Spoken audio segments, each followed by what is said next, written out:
Okay, so this is quite a short speech about the opioid epidemic in the USA.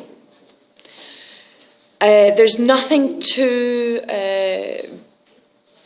crazy in it. It's just a kind of summary of what's been happening in the USA, some statistics, of course. I'll give you a few bits of vocab. There is the Centers for Disease Control, which is the CDC, Centers for Disease Control.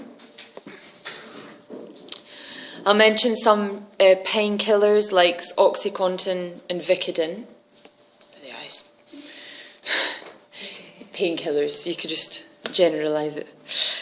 I also mention, let me just check, the US Department of Health and Human Services, the National Institute of Health. I'll also mention an initiative which is called HEAL, and in this speech I'll tell you what the letters stand for. Then there's the American Pain Society. American? Pain Society. Pain. I know, surprising. And then the rest of it is just statistics, and there shouldn't be anything too tricky. Anything like a current topic or? Yeah, very much so. At the moment, they've got a massive amount of deaths from opioids. I know. I actually opioids. Yeah, I discovered it a couple of years ago. Someone gave a speech on it, and it's just got worse and worse. Okay. Big thing in the US, really. Okay. Are we ready?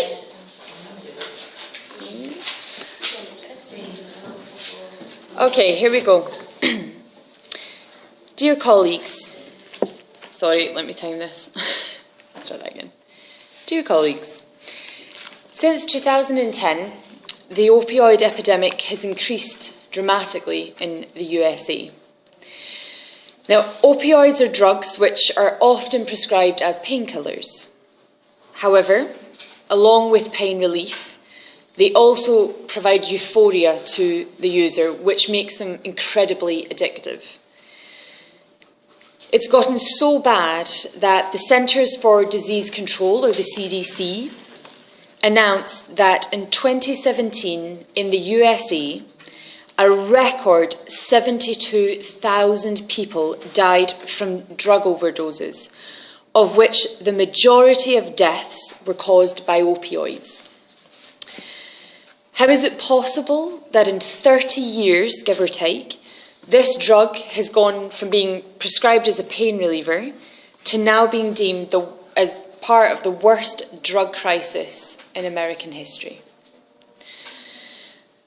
Let's start at the beginning. Opioids have been around for a long time. However, the crisis really began in the 1990s when big pharmaceutical companies reassured the medical community that painkillers like OxyContin and Vicodin, which are opioid-based, were not addictive. However, the research that they used to back this up was either inaccurate or misinterpreted.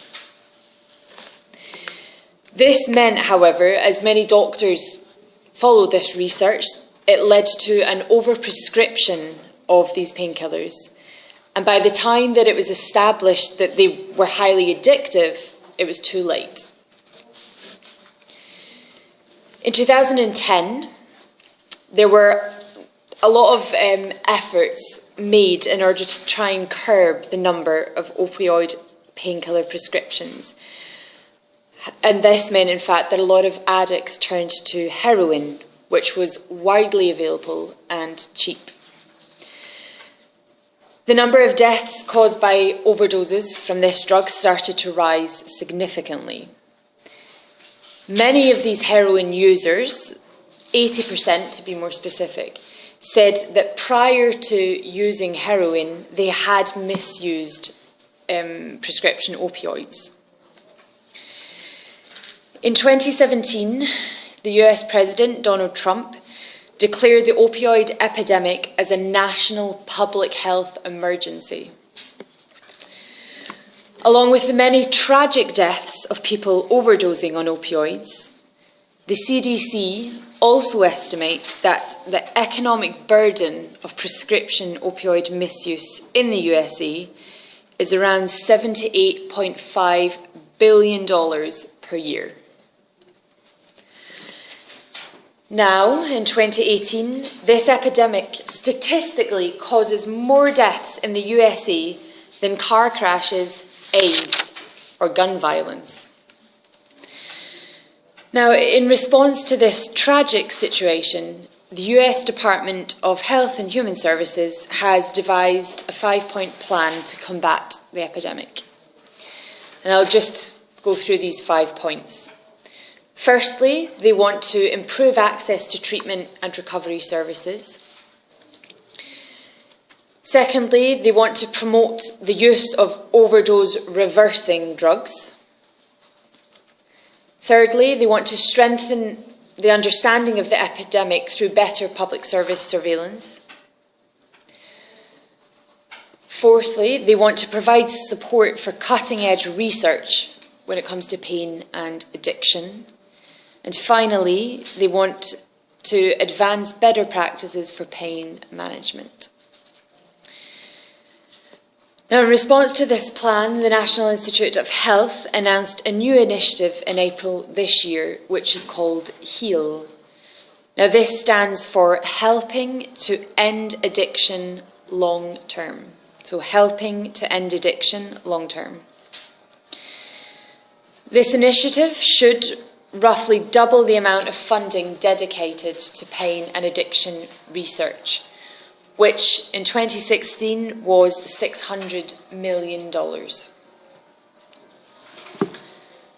This would mean, in theory, that in 2018, $1.1 billion will be given to pain research.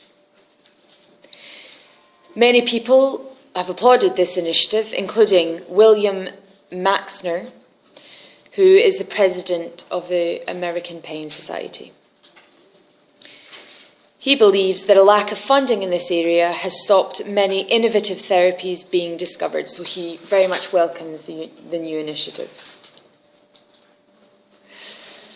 To sum up, the opioid epidemic has caused a mass of tragic, unavoidable deaths.